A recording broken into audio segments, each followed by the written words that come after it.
Hello, Salem students. We are live from the Washington County Community Foundation studios here at Salem High School, and this is the Salem Show, where we tell you what's new at the school. I'm Matthew, and I'll be your anchor for today's show. Let's go over some school announcements. The Salem Marching Lions will be hosting the 39th Annual Marching Band Invitational next Saturday, September 14th. We will be live streaming the performance. If you're looking for community service credits, this is a great way to earn them. If you have any questions, you can ask Leah Scott or Tyler Zink. Sign up for volunteers will be in Mrs. Calhoun's room. Community Service Club has put bright red forms in the library for you to nominate a teacher or staff member for being an outstanding role model. If you have a teacher or staff member you'd like to recognize for the help they have been to you, please pick up a red form in the library, complete it, and put it in the red box in the library. A teacher or staff member will be chosen and recognized by placing a red apple wreath on their door for a week as a result of your recognition. Community Service Club will meet in room 240 every Thursday. This is a great opportunity to earn credits for your PCC class. Spanish Club members interested in submitting a shirt design should submit their designs to Senorita Nail by Monday, September 16th. Voting will start on Tuesday. See Senorita Nail with any questions. SAD members going to the Indiana SAD conference on September 30th need to sign up by Friday, September 6th. Now let's go over the weather with Bowen.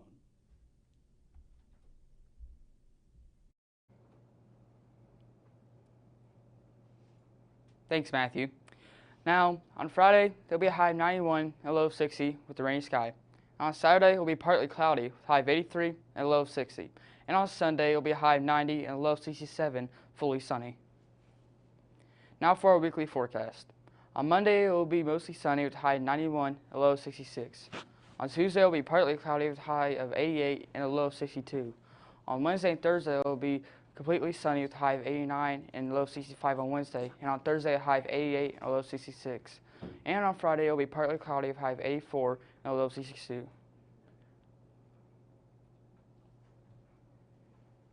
Now over to Nathan with sports.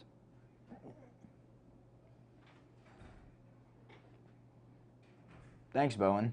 Today, the Varsity Lions football team will be going to Brownstown to face off against the Braves. Be there to see the game in full action. The boys tennis team will also be going to Brownstown to face off against the Braves. Tomorrow, the cross country team will be going to Brown County. Tomorrow, the cross country team will be going to the Brown County Invitational. The boys and girls soccer teams will be going to Northeast Du Bois to face off against the Jeeps. Also tomorrow, the girls golf will be competing in their MSC conference. Monday, the JV football guys went to Scottsburg and beat the Warriors 36-7. The volleyball girls beat the Borden Braves Monday, followed by a win against our rivals, the Senators, 3-0 on Tuesday. Also on Tuesday, the cross-country team placed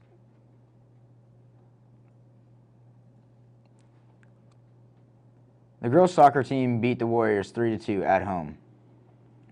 And the boys soccer team unfortunately lost to the Cougars 1-13 at North Harrison. Thursday, the boys soccer team went to Charlestown and suffered a loss to the Pirates. And the volleyball girls lost to Paley Rams at home. That's all for sports. Now back to Matthew. Thanks, Nathan. Now let's go over some community news. Friday Down at the Square will be on September 20th. There will be several vendors selling food, drinks, and more. Go with your family or bring a group of friends. It's sure to be a great time. Old Settlers Days is coming up. This event will take place on September 21st and 22nd. There will be plenty of good food to eat, fun activities to participate in, and homemade items to purchase. Check it out if you have the time. In addition, the Old Settlers Days Committee needs your high school volunteers to show up Saturday morning from about 7 a.m. to 9 a.m. There will be several vendors that will need help unloading their goods to set up at their booths. This is a great opportunity for PCC students to earn community service hours. See Mrs. Calhoun for contact information. Now let's go over to our story for the week.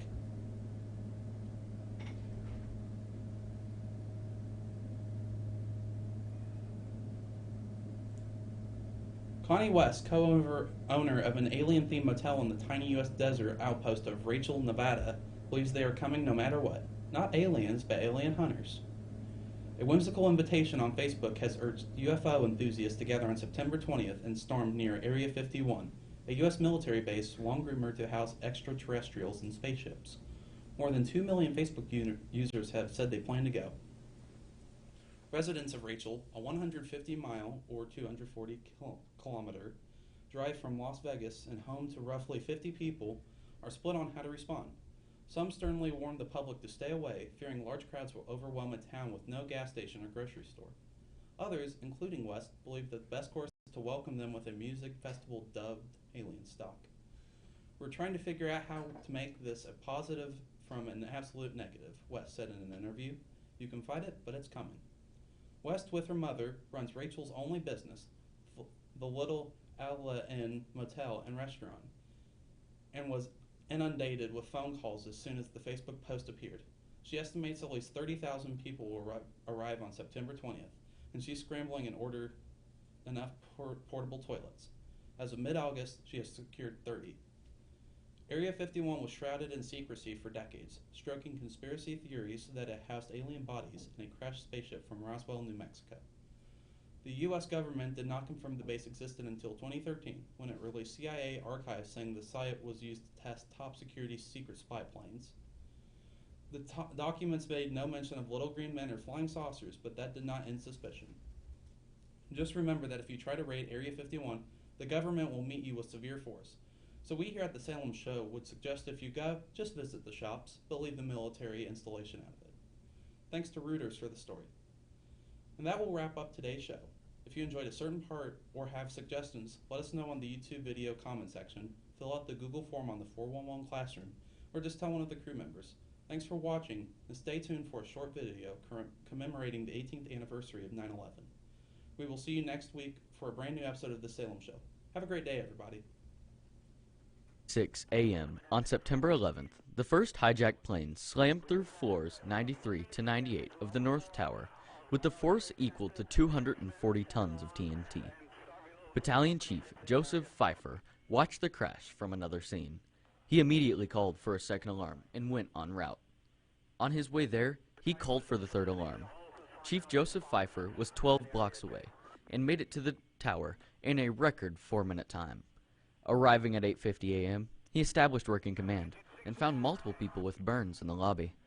Battalion Chief Joseph Pfeiffer was the first chief on scene and one of the few to survive that day. At 9 a.m. while en route, Chief of Department Peter Gonchi upgraded their response to a fifth alarm assignment, instructing these incoming units to report to the staging area established on West and Vesey streets. With the call for a fifth alarm, 33 units, more than 200 personnel in all, would be on scene. There is no official number of FDNY personnel that responded, but 39 companies were in the North Tower as the South Tower collapsed. At 9:03 a.m., the second plane crashes into the South Tower. At this point, the majority of the people in the South Tower had evacuated the building. FDNY didn't know that. The majority of the people had already evacuated. They sent crews of people to start evacuating the building. At 8:59 a.m., the world changes. The South Tower collapses, killing all inside and multiple around the building. The cloud of dust and debris formed by the collapse kills Father Michael Judge, FDNY's chaplain. Father Michael Judge was in the lobby of the North Tower. Father Michael Judge was the first FDNY death at 9/11. FDNY calls a full evacuation of the North Tower. Due to the lack of communication, most firemen did not hear the call to evacuate. At 10:28 a.m., after 102 minutes of standing tall, the North Tower collapses. That was the second ever skyscraper to fall from fire. The first one was the South Tower. When the tower collapsed, it shook the world. The tower killed many people when it fell. This is when the majority of the lives were lost. Only one group of FDNY firemen were found alive. They were in a stairwell as the building collapsed, and it was a miracle they survived. First responders spent the rest of that day searching that site for people. They found only 11 people alive, 6 firemen, 3 policemen, and the rest were civilians. 9/11/2001 is a day known by all Americans. On that day, 2,996 people died in the attacks. Of that total, 2,606 people died in and around the World Trade Center, 264 people on the 4 planes, and 125 people at the Pentagon. This is the most devastating attack on U.S. soil. Even though the attacks were 18 years ago, people are still dying. In 2018, nearly 10,000 people have been diagnosed with cancer from the attacks.